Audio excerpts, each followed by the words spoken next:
Yes, all students, a very good evening and wholeheartedly welcome you all for Enlightened Educators. And ಇವತ್ತು ಬಂದು ಏನಂತ ಹೇಳಿದ್ರೆ, ಇವಾಗ ಎಷ್ಟೋ ಜನ ಕಂಟ್ರೋಲ್ ಸಿಸ್ಟಮ್ ಎಕ್ಸಾಮ್ಗೆ ಓದ್ತಿರ್ತೀರ.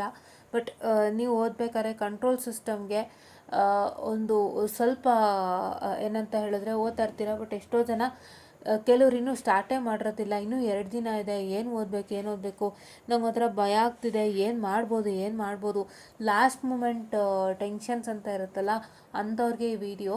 ಸೊ ದಯವಿಟ್ಟು ಫಾಲೋ ಅಪ್ ಮಾಡಿ. ನಾನು ಮೊದಲನೇದಾಗಿ ಹೇಳೋ ಅಂಥದ್ದಿಷ್ಟೇ, ಲಾಸ್ಟ್ ಮೂಮೆಂಟಲ್ಲಿ ಕಷ್ಟಪಡ್ತಾರಂಥ ಮಕ್ಕಳಿಗೆ ಇಷ್ಟು ಟಾಪಿಕ್ಕು ಶೂರ್ ಶಾಟ್, ಬೇರೇನೂ ಬೇಡ. ಯಾವುದು ಗೊತ್ತಾ? ಮಾಡ್ಯೂಲ್ 2 ನೆಮ್ಮದಿಯಾಗಿ 20 ಮಾರ್ಕ್ಸ್ ಬರುತ್ತೆ. ಮಾಡ್ಯೂಲ್ 2 ಪಕ್ಕಾ ಓದ್ಕೊಳ್ಳಿ. ಮಾಡ್ಯೂಲ್ 2 ನಿಮ್ಮ ಜೀವನ ಉದ್ಧಾರ ಮಾಡೋಂಥ ಮಾಡ್ಯೂಲು. ಮತ್ತು I am sorry for the distraction. ಮತ್ತು ಮಾಡ್ಯೂಲ್ 3 ಅಲ್ಲ, ಮಾಡ್ಯೂಲ್ 4 40 ಮಾರ್ಕ್ಸ್ ಗ್ಯಾರಂಟಿ. ಈ 2 ಮಾಡ್ಯೂಲ್ನ ಯಾರು ತುಂಬ ಸ್ಟ್ರಗಲ್ ಮಾಡ್ತಿದ್ದೀರಾ, ನಾನು ಏನು ಓದಬಾರ್ದು, ನಂಗೆ ಭಯ ಆಗ್ತಿದೆ, ಕನ್ಫ್ಯೂಷನ್ ಆಗ್ತಿದೆ ಅಂತಕ್ಕಂಥವ್ರು ಇದನ್ನು ಮಾಡ್ಬೋದು. ಮಾಡ್ಯೂಲ್ 2 ಮತ್ತು ಮಾಡ್ಯೂಲ್ 4. ಮಾಡ್ಯೂಲ್ 2 ಅಂದರೆ ಯಾವುದು? Block diagram, reduction rules and signal flow graph ಕಂಪ್ಲೀಟಾಗಿ ಮಾಡಬೇಕು. ಆ್ಯಂಡ್ ಮಾಡ್ಯೂಲ್ 4 ಕೂಡ Routh Hurwitz criterion and root locus ಕಂಪ್ಲೀಟಾಗಿ ಮಾಡಬೇಕು. ಆ್ಯಂಡ್ ಏನು ಅಂತ ಹೇಳಿದ್ರೆ ನಿಮಗೆ ಬೋರ್ಡೆ ಪ್ಲಾಟ್ ಮತ್ತು ನೆಕ್ವಿಸ್ಟ್ ಪ್ಲಾಟ್ ಕೂಡ ಇದೆ. So Bode plot, Nyquist plot state space analysis ಇದೆ. ಅದರಲ್ಲಿ ನೀವು ಮಾಡ್ಯೂಲ್ 5ಅಲ್ಲಿ if you are very comfortable with Bode plot ಖಂಡಿತ ಮಾಡಿ, ನಾನು ಬೇಡ ಅನ್ನಲ್ಲ. ನಾನು ಹೇಳ್ತಿರೋದು ಎಲ್ಲರೂ ಉದ್ದೇಶ ಇಟ್ಕೊಂಡು ಹೇಳ್ತಾ ಇದ್ದೀನಿ. ಕೆಲವ್ರು ಕಂಫರ್ಟಬಿಲಿಟಿ ಇರುತ್ತೆ, ಕೆಲವ್ರು ಕಂಫರ್ಟಬಿಲಿಟಿ ಇರಲ್ಲ. ಸೊ ಎಲ್ಲನೂ ಚೆನ್ನಾಗಿದೆ ನಾವು ಹೇಳೋಕ್ಕೆ ಬರಲ್ಲ. ಇಟ್ಸ್ ಡಿಪೆಂಡ್ ಅಪಾನ್ ಎವ್ರಿಬಡಿ, ಯಾರ್ದು ಹೆಂಗಿದೆ ಅದು. ಸೊ ಹಂಗಾಗಿ ಮಾಡ್ಯೂಲ್ 5ಅಲ್ಲಿ ನಿಮ್ಗೆ ಏನಾದ್ರು ಬೋರ್ಡೆ ಪ್ಲಾಟ್, ನೆಕ್ವಿಸ್ಟ್ ಪ್ಲಾಟ್ ಕಂಫರ್ಟಬಲ್ ಇದೆ ಅಂದರೆ ಕಲ್ತ್ಕೊಳ್ಳಿ. ಯಾಕೆಂತಂದರೆ ಬೋರ್ಡೆ ಪ್ಲಾಟ್ ಒಂದು ಕ್ವಶನ್ ನೀವು ಚೆನ್ನಾಗಿ ಅರ್ಥ ಮಾಡ್ಕೊಂಡು ಪ್ರಾಕ್ಟೀಸ್ ಮಾಡಿದ್ರೆ ಖಂಡಿತ ಮಾಡ್ಬೋದು. ಆ ಥರ. ಸೊ ಅಂದರೆ ಅದು ಫಿಕ್ಸೆಡ್ ಕ್ವಶನ್ ಇರುತ್ತೆ ಬೋರ್ಡೆ ಪ್ಲಾಟ್ದಂತೂ. ಸೊ ನೀವು ಬೋರ್ಡೆ ಪ್ಲಾಟ್ದು ಏನು ಕ್ವಶನ್ಸ್ ಸಿಗುತ್ತೆ ನಿಮ್ಮ ಹತ್ರ, ಅಷ್ಟು ಕ್ವಶನ್ಸು ಮತ್ತು ಮೆಥಡ್ ಅರ್ಥ ಮಾಡಿಕೊಂಡು ಒಂದು ತಕ್ಕ ಮಟ್ಟಕ್ಕೆ ಬೋರ್ಡೆ ಪ್ಲಾಟ್ ಮಾಡ್ಕೋಬೋದು. ಬೇರೆದೆಲ್ಲ ಆದರೆ ಬೇರೆ ಥರ ಲೆಕ್ಕ ಇರುತ್ತೆ. ಈ ಲೆಕ್ಕಗಳಲ್ಲಿ ಹೇಗೆ ಅಂತಂದರೆ, when you just try to find out a different problem which is really related to methodology. ಈಗ ಮೆಥಡಾಲಜಿ ಅಂತಂದರೆ ಸಬ್ಸ್ಟಿಟ್ಯೂಷನ್ನು, ಅದು ಇದು ಎಲ್ಲ ಮಾಡಬೇಕಲ್ವ. ಸೊ ಆ ರೀತಿಯಾದಾಗ ಒಂದು ಸ್ವಲ್ಪ ಕಷ್ಟ ಬರುತ್ತೆ. ಬಟ್ ಕೆಲವ್ಗೇನಾಗಿರುತ್ತೆ, ಫಿಕ್ಸ್ಡ್ ಪ್ರೊಸೀಜರ್ ಇರುತ್ತೆ, ಬಟ್ ಅದು ಮೆಥಡಾಲಜಿ ನ್ಯೂಮರಿಕಲ್ಸ್ ಮೇಲೆ ಹೊಟ್ಟೋಗುತ್ತೆ. ಸೊ ಅಂಥದ್ದಂದರೆ ಈಗ ಬೋರ್ಡೆ ಪ್ಲಾಟಲ್ಲಿ have to plot a graph, have to do all the procedures before. ಅದನ್ನು ಮೆಥಡಾಲಜಿ ಸಾಲ್ವ್ ಮಾಡಬೇಕು. ಸಬ್ಸ್ಟಿಟ್ಯೂಷನ್ ಇರುತ್ತೆ, ಬಟ್ ಇವೆಲ್ಲ ಗ್ರಾಫಿಕಲ್ಸ್ ಆಗಿರೋದ್ರಿಂದ ಒಂದು ಸ್ವಲ್ಪ ಕ್ವಶನ್ಸ್ನ ಪ್ರಾಕ್ಟೀಸ್ ಮಾಡಿದ್ರೆ ತುಂಬ ಈಸಿಯಾಗಿ ಆಗುತ್ತೆ, ಏನು ತೊಂದರೆ ಇಲ್ಲ. ಸೊ ಬೋರ್ಡೆ ಪ್ಲಾಟ್ ಒಂದು ಮಾಡ್ಕೋಬೋದು. ಇಲ್ಲಾಂದರೆ ಮಾಡ್ಯೂಲ್ 5 ಪಾರ್ಟ್ 2 ಕೂಡ ವರ್ಕ್ ಮಾಡ್ಬೋದು. ನನ್ನ ಪ್ರಕಾರ ಬೋರ್ಡೆ ಪ್ಲಾಟ್ ವರ್ಕ್ ಮಾಡಿ ಅಂತ. ಯಾಕೆಂದರೆ ಮಾಡ್ಯೂಲ್ 5 ಪಾರ್ಟ್ 2 ಓದ್ಬಿಟ್ಟು if in case module 5 part 2, ಇವಾಗ for example if I can say in module 5 ಒಂದು ಬೋರ್ಡೆ ಪ್ಲಾಟ್ ಕ್ವಶನ್ ಕೊಡ್ತಾನೆ. I will just erase it here.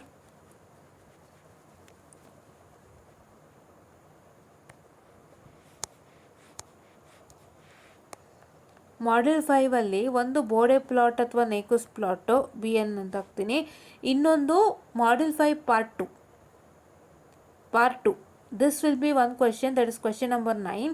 And ಇದೇ ರೀತಿ ಕ್ವೆಶನ್ ನಂಬರ್ 10 ಬಂದ್ಬಿಟ್ಟಾಗ ಏನಾಗುತ್ತೆ, ನಿಮಗೆ ಮಾಡ್ಯೂಲ್ 5 ಪಾರ್ಟ್ 2 ಏನಿರುತ್ತಲ್ವ ಅದಕ್ಕೆ ಸ್ವಲ್ಪ ಲೋಯೆಸ್ಟ್ ವೇಟೇಜ್ ಇರುತ್ತೆ. ಕಂಪ್ಲೀಟಾಗಿ 10 ಸಿಗುತ್ತೆ ಅಂತ ಹೇಳಕ್ಕೆ ಬರಲ್ಲ. ಒಂದು ಸತಿ 8 ಆಗ್ಬೋದು, 6 ಆಗ್ಬೋದು. ಬಟ್ ಬೋರ್ಡೆ ಪ್ಲಾಟು, ನೆಕ್ವಿಸ್ಟ್ ಪ್ಲಾಟ್ ಎಲ್ಲ 10 on 10 ಕೊಡಲೇಬೇಕು. 10 ಅಥವಾ 8 ಮ್ಯಾಕ್ಸಿಮಮ್. 6ಗೆ ಬೋರ್ಡೆ ಪ್ಲಾಟ್ ಕೊಡೋಕ್ಕಾಗಲ್ಲ. ಅದಕ್ಕೆ ಹೇಳ್ತಾ ಇರೋದು ಗ್ರಾಫಿಕಲ್ ಒಂದು ಪಕ್ಷದಲ್ಲಿ ಒಳ್ಳೆಯದು. ವೇಟೇಜ್ ಜಾಸ್ತಿ ಇರುತ್ತೆ, ನೀವು ಚೆಕ್ ಮಾಡ್ಕೊಳ್ಳಿ. ಗ್ರಾಫಿಕಲ್ಗೆ ಮಿನಿಮಮ್ 8, ಮ್ಯಾಕ್ಸಿಮಮ್ 10. 6 ಕೊಟ್ಟಿದ್ರೆ ಅದು V2 ತಲೆಕೆಟ್ಟು ಕೊಟ್ಟ ಅಂತಷ್ಟೇ. 6ಗಂತೂ ಚಾನ್ಸೇ ಇಲ್ಲ ಬೋರ್ಡೆ ಪ್ಲಾಟ್. ಯಾಕೆಂದರೆ ಅವೆಲ್ಲ ಗ್ರಾಫ್ ಹಾಕಬೇಕು, ಸ್ಟೆಪ್ಸ್ ಮಾಡಬೇಕು, ಎಲ್ಲದಕ್ಕೂ ಈಕ್ವಲೆಂಟ್ ಮಾರ್ಕ್ಸ್ ಇದ್ದೇ ಇರುತ್ತೆ. 6 ಅಥವಾ 8 ಗ್ಯಾರಂಟಿಡು. ಬೋರ್ಡೆ ಪ್ಲಾಟ್ ಇದು ಯಾವ ನಮ್ಮ ರೂಟ್ ಲೋಕಸ್ ಅಂತೂ 12 ಕೊಟ್ಟಿರೋದು ಉಂಟು, ಅದು ರೂಟ್ ಲೋಕಸ್ಸು. ಸೊ ಹಂಗಾಗಿ ನಾನು ಏನು ಹೇಳ್ತೀನಿ ಅಂದರೆ, ಮಾಡ್ಯೂಲ್ 2 ಕಂಪ್ಲೀಟಾಗಿ ಮಾಡ್ಕೊಳ್ಳಿ, ಏನು ಬಿಡಬೇಡಿ. ಇವಾಗ ನೀವು ಸಿಗ್ನಲ್ ಫ್ಲೋ ಗ್ರಾಫಲ್ಲೂ ಥಿಯರಿ ಬೇಕಾಗುತ್ತೆ, ಬ್ಲಾಕ್ ಡಯಾಗ್ರಾಮಲ್ಲೂ ಥಿಯರಿ ಬೇಕಾಗುತ್ತೆ. ಬ್ಲಾಕ್ ಡಯಾಗ್ರಾಮ್ ಥಿಯರಿ ಕೇಳ್ಬಿಡ್ತಾರೆ. ಏನು ಕೇಳ್ತಾರೆ? Block diagram theory they last use nothing but rules of block diagram. One is blocks in cascade, blocks in parallel and summation behind and behind the block, ಮತ್ತು ಅದು point behind and behind the block, ಮತ್ತು ತಿರ್ಗಾ ಏನು ಅಂತಂದರೆ feedback. ಇಷ್ಟು ಕೇಳ್ತಾನೆ. So ಇದು ಖಂಡಿತ ನೀವು ವರ್ಕೌಟ್ ಮಾಡಬೇಕಾಗುತ್ತೆ. Summation point, behind and behind the block, ಮತ್ತು ಇನ್ನೊಂದು ಯಾವುದೋ ಈ ಥರದ್ದೊಂದು ಪಾಯಿಂಟ್ ಇದೆಯಲ್ಲ, I suddenly forgot the name. That point behind the block. ಮತ್ತು ಇನ್ನೊಂದೇನಪ್ಪ ಅಂತ ಹೇಳಿದ್ರೆ ಇನ್ನೇನು ಕೇಳ್ಬೋದಪ್ಪ ಅಂತ ಹೇಳಿದ್ರೆ it is a feedback. Feedback ಇಷ್ಟು ಕೇಳ್ತಾರೆ, ಹೌದಾ, ಇಷ್ಟನ್ನ ಕೇಳ್ತಾರೆ. ಸೊ ಇಷ್ಟನ್ನೆಲ್ಲ ಕೇಳ್ತಾರೆ. ಆಮೇಲೆ ಏನು ಅಂತ ಹೇಳಿದ್ರೆ ಅದಷ್ಟು ಮತ್ತೆ ನಿಮ್ಮ ಸಮಯ ಅದು ನಿಮ್ಮ ಅದು ಇವಾಗ ಇದಾಯ್ತಲ್ವ, ನಿಮಗೆ ಬ್ಲಾಕ್ ಡಯಾಗ್ರಾಮ್ ರಿಡಕ್ಷನ್ ರೂಲ್ಸ್ ಆಯಿತು. Next mass and scale formula, ಅದರಲ್ಲೂ ಒಂದಿಷ್ಟು ಮಾಸ್ ಆ್ಯಂಡ್ ಸ್ಕೇಲ್ ಫಾರ್ಮುಲಾ ಬಗ್ಗೆ ಕೇಳ್ತಾನೆ, ಮತ್ತು ಒಂದಿಷ್ಟು ಅದರಲ್ಲೂ ಡೆಫಿನಿಷನ್ಸ್ಗಳಿದೆ ಅದನ್ನು ಕೇಳ್ತಾನೆ.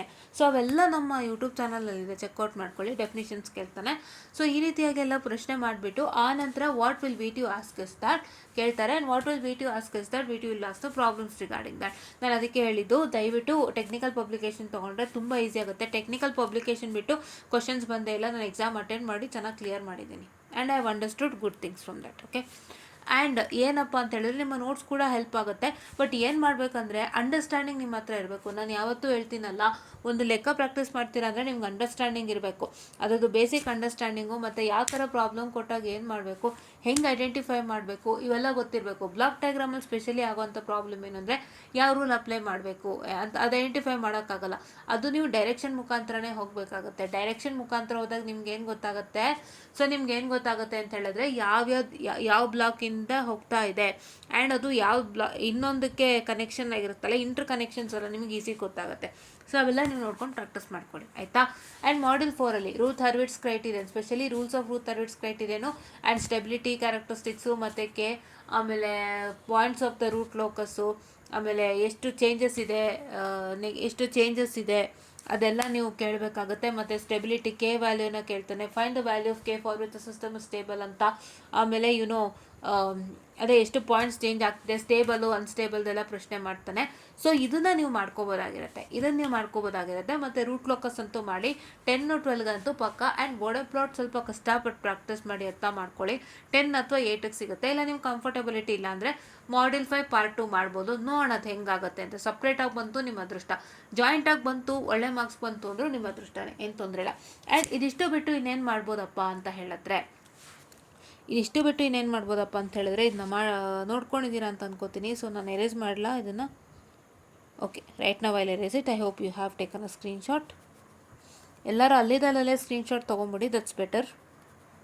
And I don't change the board change ಮಾಡಿದ್ರೆ ಮತ್ತೆ ಆ್ಯಡ್ಸ್ ಬರುತ್ತೆ. So I don't want that to happen. So next model number 1ಅಲ್ಲಿ you can try with some good mechanical systems. ಮತ್ತು ಅಲ್ಲಿ ನೀವು ಮಾಡೆಲ್ ನಂಬರ್ 1ಅಲ್ಲಿ ಏನು ಮಾಡ್ಬೋದು ಅಂದರೆ, 1ಅಲ್ಲಿ ನನ್ನ ಸಜೆಷನ್ ಏನು ಅಂತಂದರೆ, ಕ್ವಶನ್ ಪೇಪರ್ಸ್ ಎಲ್ಲ ಸ್ಕ್ಯಾನ್ ಮಾಡಿಬಿಟ್ಟು ಯಾವ ಕ್ವಶನ್ಸ್ ತುಂಬ ಬರ್ತಾ ಇದೆ, ನಿಮಗೆ ಟಾರ್ಕ್ ಮೇಲೆ ಬರ್ತಿದೆಯಾ, ಈ ರೀತಿ ಡಯಾಗ್ರಾಮ್ಗಳು, ಈ ರೀತಿ ಕ್ವಶನ್ಸು, ಅಥವಾ ಬ್ಲಾಕ್ಸ್ ಬರ್ತಾ ಇದೆಯಾ, ಮೆಕ್ಯಾನಿಕಲ್ ಬ್ಲಾಕ್ಸ್ ಮೇಲೆ ಕ್ವಶನ್ಸ್ ಬರ್ತಿದೆಯಾ, ಈ ಥರ ನೋಡಿಕೊಂಡು you can give a try. ಅಂದರೆ ನಿಮಗೆ ಯಾವ್ದು ಕಂಫರ್ಟಬಿಲಿಟಿ ಇದೆ ಟ್ರೈ ಮಾಡಿ. ಬಟ್ ಈ ಥರದಂತೂ ತುಂಬ ಬರುತ್ತೆ, ಈ ಥರದ್ದು ಮತ್ತು ಬ್ಲಾಕ್ಸ್ ತುಂಬ ಬರುತ್ತೆ. ಒಂದು ಸತಿ ನೀವು ಟ್ರೈ ಮಾಡಿ, ಒಂದು ಹಾಫ್ ಅವರ್ ಟ್ರೈ ಮಾಡಿದ್ರೆ ಮಾರ್ಕ್ಸ್ ಸಿಗುತ್ತೆ. ಸೊ ಅದಕ್ಕೋಸ್ಕರ ಜಸ್ಟ್ ಗಿವ್ ಅ ಟ್ರೈ. ಅಂದರೆ ನೀವು ಕ್ವಶನ್ ಪೇಪರ್ ನೋಡಿ try to analyse yourself the whole question paper. And ನೀವೇನು ಮಾಡ್ಬೋದು ಅಂದರೆ, ಕ್ವಶನ್ ಪೇಪರ್ಸ್ಗಳು ನೀವು if in case have it in a PDF format, give it to Claude AI ಕೊಟ್ಟರೆ, ಅದಾಯ್ತು name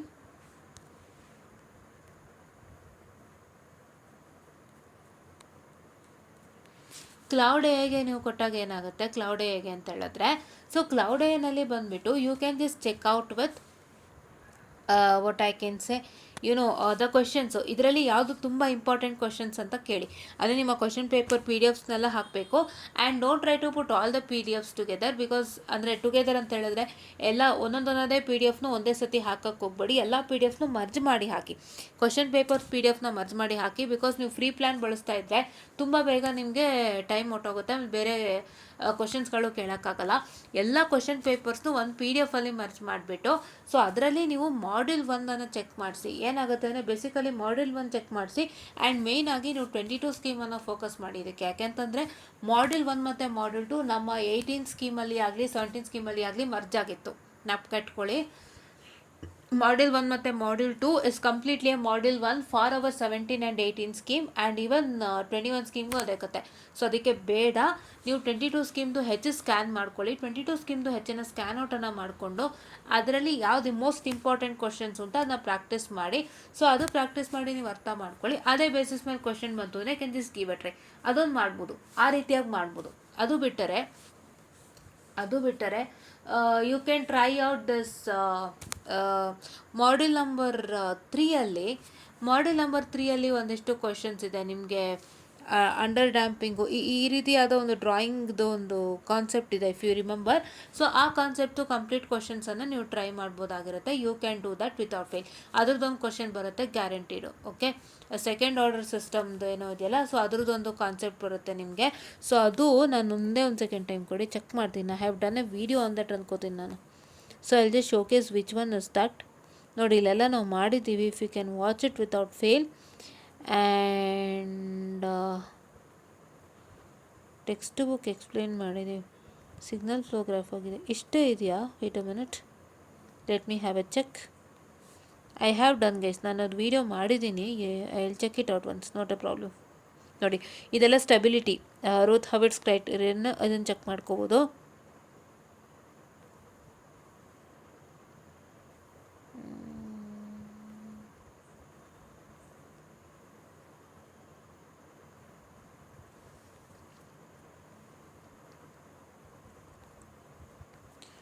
I hope ನಾನು ಮಾಡ್ಯೂಲ್ 2ಗೆ ಮಾಡಿದ್ದೀನಿ, but I don't know where did that go ಅಂತ.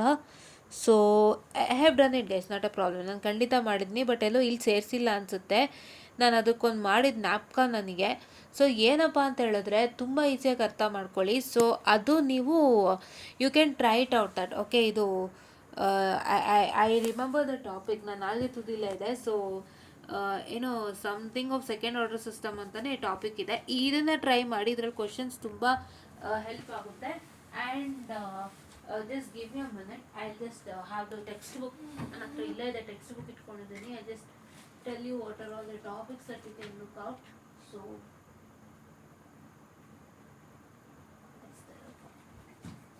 ಸೊ ನಮಗೆ ಏನು ಅಂತಂದರೆ, it is really very important to study all the topics guys. So ಆದರೆ ಇವಾಗ ಟೈಮ್ ಕನ್ಸ್ಟೆಂಟ್ ಕಮ್ಮಿ ಇರೋದ್ರಿಂದ ಯಾರಿಗಾದ್ರೂ ತುಂಬ ಭಯ ಇದೆ, like say how to pass the exam ಅಂತ. ಸೊ ಹೆಂಗೆ ಪಾಸ್ ಮಾಡೋದು, ನಾನು ಎಲ್ಲ ಓದಿದ್ದೀನಿ, ಬಟ್ ನನಗೆ ಇದು ಲಾಸ್ಟ್ ಮೂಮೆಂಟ್ ಆಗಿರೋದ್ರಿಂದ ಏನು ಮಾಡೋದು ಅಂತ. ಸೊ ಎಲ್ಲರಿಗೂ ಒಂದು ಭಯ ಇದ್ದೇ ಇರುತ್ತೆ. ಎಲ್ಲ ಟಾಪಿಕ್ಸ್ನ ಎಲ್ಲರೂ ಓದಿರ್ತೀರ. I know that you all have studied some good topics and practised well ಅಂತ. ಬಟ್ ಏನಾಗುತ್ತೆ ಅಂದರೆ, ಇದು ನನ್ನ ಸೇರಿಸಿ ಹೇಳ್ತಾ ಇದ್ದೀನಿ, because I also have faced the same issue. ಏನಪ್ಪ ಅಂತ ಹೇಳಿದ್ರೆ, ಮೊದಲನೇದಾಗಿ ನಾವು ಓದಬೇಕಾದ್ರೆ ಫಸ್ಟ್ ಆಫ್ ಆಲ್ ನಮಗೆ ಒಂದು ಹೆಂಗೋ ರ್ಯಾಂಡಮ್ ಆಗಿ ಓದ್ತಾ ಬಂದಿರ್ತೀವಿ ಇಷ್ಟು ದಿನ ಅಂತ. ಸೊ ಲಾಸ್ಟ್ 2 days ಅಂತ ಬಂದಾಗ ನಮಗೆ it happens to be a problem in such a way that ನಮಗೆ ಟೆನ್ಷನಲ್ಲಿ ಯಾವ್ಯಾವುದೋ ರ್ಯಾಂಡಮ್ ಆಗಿ ಓದ್ತಾ ಇರ್ತೀವಿ. But one thing I suggest for everybody is that last 2 days first fix your ಪಾಸ್ನ ಫಿಕ್ಸ್ ಮಾಡ್ಕೊಳ್ಳಿ. ಅದೇ ಇದನ್ನು ನೀವು ಫಿಕ್ಸ್ ಮಾಡಿಕೊಂಡ್ರೆ ಆಮೇಲೆ ಬೇಕಾದ್ರೆ ನೀವು ಬೇರೆ ಏನಾದರೂ ಓದ್ಕೊಳ್ಳಿ. ಅವಾಗ ಏನಾಗುತ್ತೆ, ನಾನು ಇಷ್ಟು ಓದಿದ್ದೀನಿ, ನಾನು ಇಷ್ಟು ಫಿಕ್ಸ್ಡ್ ಆಗಿದ್ದೀನಿ. ಬಿಕಾಸ್ ಲಾಸ್ಟ್ 2 days ನೀವು ಏನೇನೆಲ್ಲ ರಿವಿಷನ್ ಮಾಡ್ತೀರಾ, ಆ ರಿವಿಷನ್ನು ನಿಮಗೆ ನೆಕ್ಸ್ಟ್ ಲೆವೆಲ್ಗೆ ಹೆಲ್ಪ್ ಆಗುತ್ತೆ 200% ಫಾರ್ ಶೂರ್. ಲಾಸ್ಟ್ 2 days ಏನು ಚೆನ್ನಾಗಿ ಫಿಕ್ಸ್ ಮಾಡ್ಕೋತೀರಾ, ಅದಷ್ಟು ನಿಮಗೆ ಯಾವ ಕಾರಣಕ್ಕೂ ಲಾಸ್ ಆಗಲ್ಲ. ಅದಕ್ಕೆ ನಾನು ಇದು ಎಲ್ಲರಿಗೂ ಸೇರಿಸಿ ಹೇಳ್ತಾ ಇದ್ದೀನಿ. ಆ್ಯಂಡ್ ಇಲ್ಲಿ I have the book. This is the concept. ಯಾವುದಂತೀರಾ concept? This is time domain, transient response specification of a second order system, that is delay time, rise time, peak time, peak overshoot, settling time, ಇವೆಲ್ಲ ಇದೆ. So ಇವೆಲ್ಲ ನೀವು ಮಾಡ್ಕೋಬೇಕು, ಹೌದಾ? So ಇವನ್ನೆಲ್ಲ ನೀವು ಮಾಡ್ಕೋತೀರಾ ಅಲ್ವಾ? So okay. So then right ನಾವು ಇದಾದಮೇಲೆ ಏನಪ್ಪ ಅಂತ ಹೇಳಿದ್ರೆ, ಸೊ ಇದು ಆದಮೇಲೆ ಏನಪ್ಪ ಅಂತ ಹೇಳಿದ್ರೆ, ಈ ಒಂದು ಟಾಪಿಕ್ನ ಮಾಡಿ, ಒಂದು ಟಾಪಿಕ್ ಮೇಲೆ ಕ್ವಶನ್ಸ್ ಬರುತ್ತೆ. ಮತ್ತು ಇನ್ಯಾದ್ರ ಮೇಲೆ ಕ್ವಶನ್ಸ್ ಬಂದಿದೆ ಅಂತ ಹೇಳಿದ್ರೆ,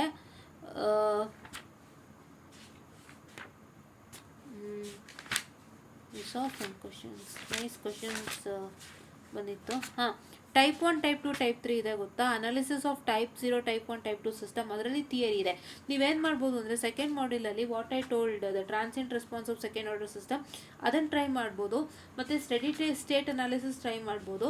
ಮತ್ತು ತಿರ್ಗಾ ನಿಮ್ಗೆ ಏನಾಗುತ್ತೆ ಅಂದರೆ ಥಿಯರಿ ಕ್ವಶನ್ಸ್ ಬರುತ್ತೆ ನೋಡಿ, ಥಿಯರಿ ಕ್ವಶನ್ಸ್ ಟ್ರೈ ಮಾಡ್ಬೋದು. ನಾನು ನಿಮಗೆ ಇಲ್ಲಿ ಒಂದು ವೀಡಿಯೋನ ತೋರಿಸ್ತಾ ಇದ್ದೀನಿ ನೋಡಿ, ಇಲ್ಲಿ ಕಾಣಿಸ್ತಿದೆಯಲ್ವಾ? How to pass control system by using only theory ಅಂತ ಅಂದ್ಬಿಟ್ಟು ಇಲ್ಲಿ ವಿಡಿಯೋ ಇದೆ ನೋಡಿ. ಯಾವುದೋ ನಮ್ಮ ಈ ವಿಡಿಯೋ ನೋಡಿ. How to pass control system by only studying theory ಅಂತ ಅಂದ್ಬಿಟ್ಟು ಒಂದು ವೀಡಿಯೋ ಕಾಣಿಸ್ತಾ ಇರ್ಬೋದು ನೋಡಿ ನಿಮಗೆ ಇಲ್ಲೇ. ಸೊ ಅದೊಂದು ವೀಡಿಯೋನ ಚೆಕ್ ಮಾಡ್ಕೊಳ್ಳಿ. ನಾನು ಬರೀ ಥಿಯರಿ ಇಟ್ಕೊಂಡು ಹೆಂಗೆ ಪಾಸ್ ಮಾಡೋದು ಅಂತ ತೋರಿಸ್ಕೊಟ್ಟಿದ್ದೀನಿ. ಆ್ಯಂಡ್ ಅದನ್ನು ನೀವು ಫಾಲೋ ಅಪ್ ಮಾಡಿದ್ರು ಸಾಕು. ಸೊ ಅಷ್ಟು theory with all this backups ಮಾಡಿದ್ರೆ ತುಂಬ ಚೆನ್ನಾಗಿ ಎಕ್ಸಾಮ್ ಪಾಸ್ ಆಗುತ್ತೆ. ಯಾರಿನ್ನೂ ಓದೋಕ್ಕೆ ಸ್ಟಾರ್ಟ್ ಮಾಡಿಲ್ಲ ಅವ್ರು ಖಂಡಿತ ಪಾಸ್ ಮಾಡ್ಬೋದು. ಇಷ್ಟು ಬ್ಯಾಕಪ್ಪಿಂದ ಪಾಸ್ ಮಾಡ್ಬೋದು. ಆ್ಯಂಡ್ ಅದೇ ಹೇಳೋದ್ನಲ್ಲ, ಸೊ ಥರ್ಡ್ ಮಾಡ್ಯೂಲಲ್ಲಿ ನೀವು ಅದೇ ಟ್ರಾನ್ಸಿಯೆಂಟ್ ರೆಸ್ಪಾನ್ಸ್ ಒಂದು ಕಾನ್ಸೆಪ್ಟ್ ನೋಡ್ಬೋದು, ಮತ್ತು ಟೈಪ್ 1 ಟೈಪ್ 2 ಸಿಸ್ಟಮ್ ನೋಡ್ಬೋದು, ಮತ್ತು ಸ್ಟಡಿ ಸ್ಟೇಟ್ ಎರರ್ ನೋಡ್ಬೋದು. ಮಿಕ್ಕಿದೆಲ್ಲ ನೀವು ಥಿಯರಿನ ಆದಷ್ಟು ಮಾಡ್ಕೊಳ್ಳಿ. ಸೊ ತುಂಬಾ ಒಳ್ಳೆಯದಾಗುತ್ತೆ. ಆ್ಯಂಡ್ ಥಿಯರಿ ಕ್ವಶನ್ಸಿಂದನೂ ನಿಮಗೆ ಒಳ್ಳೆಯದಾಗುತ್ತೆ. ಆ್ಯಂಡ್ ನಾನು ಮತ್ತೆ ಇನ್ನೊಂದು ಹೇಳಕ್ಕೆ ಬಯಸ್ತೀನಿ, ನಿಮಗೆ ಆದರೂ ಮಾಡಲ್ ಕಷ್ಟ ಆಯಿತು ಅಂದರೆ ದಯವಿಟ್ಟು at least try to learn some of the important questions which is really what I can say much important for examination. ಅದು ನೀವು ಕ್ವಶನ್ ಪೇಪರ್ ಸ್ಕ್ಯಾನ್ ಮಾಡಿದಾಗ ಗೊತ್ತಾಗುತ್ತೆ. ನಾನು ಅದೇ ಹೇಳ್ತಿದ್ದೀನಿ, ಕ್ವಶನ್ ಪೇಪರ್ನ ಸ್ಕ್ಯಾನ್ ಮಾಡಿ ನೀವು ಇದು ಕ್ಲೌಡ್ ಹೇಗೆ ಹಾಕ್ದಾಗ ಗೊತ್ತಾಗುತ್ತೆ ಯಾವ ರೀತಿಯಾಗಿ ಕ್ವಶನ್ಸ್ ಬರುತ್ತೆ ಆ್ಯಂಡ್ ಹೇಗೆ ಪ್ರಾಕ್ಟೀಸ್ ಮಾಡಬೇಕು. ಆ್ಯಂಡ್ ಇಫ್ ಇನ್ ಕೇಸ್ ಬೇರೆದು ಬಂದಾಗ ಹೆಂಗೆ ಮ್ಯಾನೇಜ್ ಮಾಡ್ಬೋದು ಅಂದರೆ ಅದು ನಿಮಗೆ ಹೇಳ್ಕೊಡುತ್ತೆ. ಆ ರೀತಿಯಾಗಿ ಮಾಡಿ. ಬಟ್ ನನ್ನದೇನು ಹೇಳ್ಕೊಟ್ಟಿದ್ದೀನಿ ಅಷ್ಟು ಇವತ್ತು ನೀವು ಪ್ರಾಕ್ಟೀಸ್ ಮಾಡಿದ್ರೆ ಯಾರೇ ಸಖತ್ತಾಗಿ ಓದೋ ಟಾಪರ್ ಆಗಲಿ ಅಥವಾ one whose really interested one whose not studied yet, ತುಂಬ ಸಖತ್ತಾಗಿ ಓದ್ತಾ ಇರೋಂಥವ್ರು ಮತ್ತು ಯಾರಿನ್ನೂ ಓದಿಲ್ಲ, ಇನ್ನು ಪ್ರಾರಂಭ ಮಾಡಿಲ್ಲ, ಅವ್ರಿಗೂ ಆಗುತ್ತೆ ಇದು. ಯಾಕೆ ಅಂತಂದರೆ ಚೆನ್ನಾಗಿ ಓದಿರ್ತಾರೆ, ಆದರೆ ಲಾಸ್ಟ್ ಮೂಮೆಂಟಲ್ಲಿ ಏನೋ ಒಂದು ಟೆನ್ಷನ್ ಭಯ ಇರೋರಿಗೆ ಇಷ್ಟು ಕಾನ್ಸೆಪ್ಟ್ನ ಫಸ್ಟು ಭದ್ರ ಮಾಡಿಕೊಂಡ್ರೆ ನಿಮ್ಗೆ ಯಾವ ಭಯನೂ ಇರೋಲ್ಲ. ಇದೊಂಥರ ಸೇಫ್ಟಿ ಇದ್ದಂಗೆ. ಈಗ ಜ್ಯುವೆಲ್ಸ್ಗೆ ಬ್ಯಾಂಕ್ ಲಾಕರ್ ಎಲ್ಲ ಇರ್ತಲ್ವ, ಸೊ ಆ ರೀತಿ ಲಾಕರ್ ಥರ ಇದು ಸೇಫ್ಟಿ ಲಾಕರ್ ಟಾಪಿಕ್ಸ್ ಅಂತ ನಾನು ಹೇಳ್ತೀನಿ. ಹೌದಾ? ಸೊ ಅದೇ ರೀತಿಯಾಗಿ ಯಾರಿನ್ನೂ ಓದೋಕ್ಕೆ ಸ್ಟಾರ್ಟ್ ಮಾಡಿಲ್ಲ, ಓದ್ತಾ ಇದ್ರು ಕೂಡ ಎಲ್ಲೋ ಒಂಥರ ಅಡ್ಡಾಡ್ಕೊಂಡು ಓದ್ತಿರ್ತಾರೆ. ಹೋಗಿ ಇವತ್ತೊಂದು ದಿನ ಆಯಿತು, ನಾಳೆ ಒಂದು ದಿನ ಆಯಿತು, ನಾಳಿದ್ದೊಂದು ದಿನ ಆಯಿತು, ಇನ್ನು ಸೋಮವಾರಕ್ಕೆ ಅಂತ ಆ ರೀತಿ ಥಿಂಕಿಂಗ್ ಮಾಡ್ತಾ ಹೆಂಗೋ ಟೈಮ್ ಹೊಟ್ಟೋಗುತ್ತೆ. ಅದು ನಮ್ಮ ಮೈಂಡ್ ಹಂಗೆ ಹೇಳ್ಕೊಂಡು ಹೋಗುತ್ತೆ. ಸೊ ಅದಕ್ಕೆ ವಿ ಆರ್ ನಾಟ್ ರೆಸ್ಪಾನ್ಸಿಬಲ್. ಅದು ನಮ್ಮ ಮೈಂಡ್ ಹಂಗೆ ಇದಾಗ್ತಾನೆ ಇರುತ್ತೆ, ಆ್ಯಕ್ಟಿವೇಶನ್ ಏನು ಮಾಡೋಕ್ಕಾಗಲ್ಲ.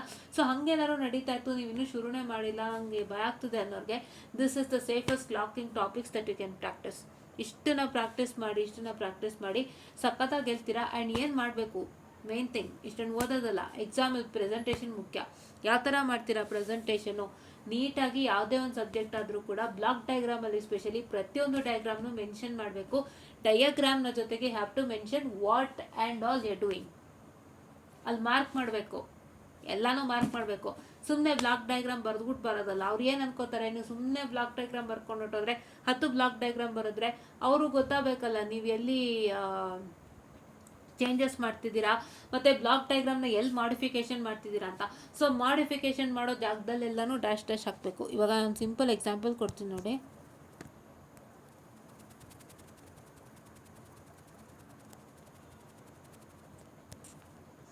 Like this. So if it is G1 G2 ಈ ಥರ G1 G2 ಎಲ್ಲ ಇದ್ದಾಗ, ಸೊ ಇದೆರಡು ಇದೆ ಅಂತ ತಟ್ಕೊಳ್ಳಿ. ಸೊ ಇದು ನೀವೇನು ಮಾಡ್ತೀರಾ, so these two are really in a summation. Blocks in series ಅಂದರೆ ಮಲ್ಟಿಪ್ಲಿಕೇಶನ್ ಅಲ್ವಾ, ಅಂದರೆ ಬ್ಲಾಕ್ಸ್ ಇನ್ ಸೀರೀಸ್ ಇದು. ಸೊ ಅವಾಗ ಏನು ಮಾಡ್ತೀರಾ, ಸೊ ಈ ಥರ ಏನಾದ್ರು ಕಂಡಾಗ ಈ ಥರದ್ದೊಂದು ಬಾಕ್ಸನ್ನು ಹಾಕಿ, so as D1 and G2 are in series, so now we are going to get ಅಂತ ಹಾಕಿದ್ರೆ ಅವ್ರಿಗೇನು ಗೊತ್ತಾಗುತ್ತೆ, G1 and G2 ಏನಿದೆ ಅದನ್ನು ಅವರು ಸರಿ ಮಾಡಿದ್ದಾರೆ ಅನ್ನೋಂಥದ್ದು ಗೊತ್ತಾಗುತ್ತೆ. ಹೌದಾ? ನೀವು ಯಾವುದೇ ಟೆಕ್ಸ್ಟ್ ಬುಕ್ ನೋಡಿದ್ರು ಹಾಗೆ ಮಾಡಿರ್ತಾರೆ ನೋಡಿ. ಅವರು ನೀಟಾಗಿ ಶೇಡ್ ಮಾಡಿಬಿಟ್ಟು ಅದ್ರ ಮೇಲೆ ಬ್ಲಾಕ್ಸ್ ಇನ್ ಸೀರೀಸು ಮತ್ತು ರೂಲ್ಸ್ಗಳೆಲ್ಲ ಮೆನ್ಷನ್ ಮಾಡಿರ್ತಾರೆ. ಸೊ ನೀವು ಅದೇ ರೀತಿಯಾಗಿ ಮಾಡಬೇಕು. ಸುಮ್ಮನೆ ಬ್ಲಾಕ್ ಡಯಾಗ್ರಾಮ್ ಮಾಡ್ಕೊಂಡು ಹೋದರೆ ಇವ್ಯಾಲ್ಯೂಯೇಟರ್ಗೂ ಗೊತ್ತಾಗಲ್ಲ, ನೀವೇ ಫೇಲ್ಡ್ ಆಗ್ಬಿಡ್ತೀರಾ. ಇವ್ಯಾಲ್ಯೂಯೇಟರ್ಗೆ ನಿಮ್ಮ ಪೇಪರ್ನ ಬೇಗ ವ್ಯಾಲ್ಯೂಯೇಷನ್ ಮಾಡಿ ರಿಸಲ್ಟ್ ಕೊಡ್ತಾರೆ. ಅವ್ರಿಗೆ ನಿಮ್ಮ ಬ್ಲಾಕ್ ಡಯಾಗ್ರಾಮ್ ಚೆಕ್ ಮಾಡಿಕೊಂಡು ನೀವು ಎಲ್ಲೆಲ್ಲಿ ಮಾಡಿಫೈ ಮಾಡಿದ್ದೀರಾ ಅಂತ ನೋಡೋಷ್ಟು ಪೇಷನ್ಸು ಯಾವ ಇವ್ಯಾಲ್ಯೂಯೇಟರ್ಗಿಲ್ಲ. ನೆಮ್ಮದಿಯಾಗಿ ನೀವು ಫೇಲ್ ಆಗಬೇಕು ಅಂದರೆ ಇದೊಂದು ದಾರಿ ನೀವು ಮಾಡಿಕೊಡ್ತಾ ಇರೋದು. ಏನೋ ಬ್ಲಾಕ್ ಡಯಾಗ್ರಾಮ್ ಬರೀಬೇಕಾದ್ರೆ ಮಾರ್ಕ್ ಮಾಡದೇ ಇರೋದು, ಆ ಕೆಲಸ ಮಾಡಬೇಡಿ. ಮಾರ್ಕ್ ಮಾಡಿ, ಬ್ಲಾಕ್ಸ್ ಇನ್ ಸೀರೀಸ್ ಅಂತ ಮಾರ್ಕ್ ಮಾಡಿಬಿಟ್ಟು, so G1 and G2 are the blocks in series, so we are going to get the resultant ಅಂದ್ಬಿಟ್ಟು ಈ ಥರ G1 G2 ಬರೀಬೇಕು. ಆಯಿತಾ? ಯಾವತ್ತೂ ನ್ಯಾಪ್ ಕಟ್ಕೊಳ್ಳಿ. ಎಷ್ಟೋ ಜನ ನಿಮಗೆ ಸೀರೀಸ್ ಅಂದರೆ ಅಡಿಷನು, ಪ್ಯಾರಲ್ ಅಂದರೆ ಡಿವಿಷನ್ ಅಂತಿರಲ್ಲ. ಸೊ ಇಲ್ಲಿ ಸ್ವಲ್ಪ ವ್ಯತ್ಯಾಸನೇ ಬರುತ್ತೆ. ಸೀರೀಸ್ ಅಂತ ನಾವು ತೊಗೊಂಡಾಗ ಇಲ್ಲಿ ಮಲ್ಟಿಪ್ಲಿಕೇಶನ್ ಬಂದ್ಬಿಡತ್ತೆ. ಸೊ ನಾವು ಪ್ಯಾರಲ್ ಅಂತ ಹೇಳಿದಾಗ ಅಡಿಷನನ್ನು ಮಾಡ್ತೀವಿ. ಓಕೆನಾ? ಅಡಿಷನನ್ನು ಮಾಡ್ತೀವಿ. ಓಕೆನಾ? So this is what you do. ಹೌದಾ?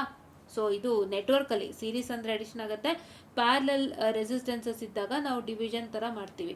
ಆದರೆ ಇಲ್ಲೇನಾಗುತ್ತೆ, ಸೀರೀಸ್ ಅಂದಾಗ ಮಲ್ಟಿಪ್ಲಿಕೇಶನ್ ಬರುತ್ತೆ, ಪ್ಯಾರಲಲ್ ಅಂತಂದಾಗ ಅಡಿಷನ್ ಬರುತ್ತೆ. ಸೊ ಇದನ್ನೆಲ್ಲ ನೀವು ನೀಟಾಗಿ ಮೆನ್ಷನ್ ಮಾಡಬೇಕಾಗತ್ತೆ.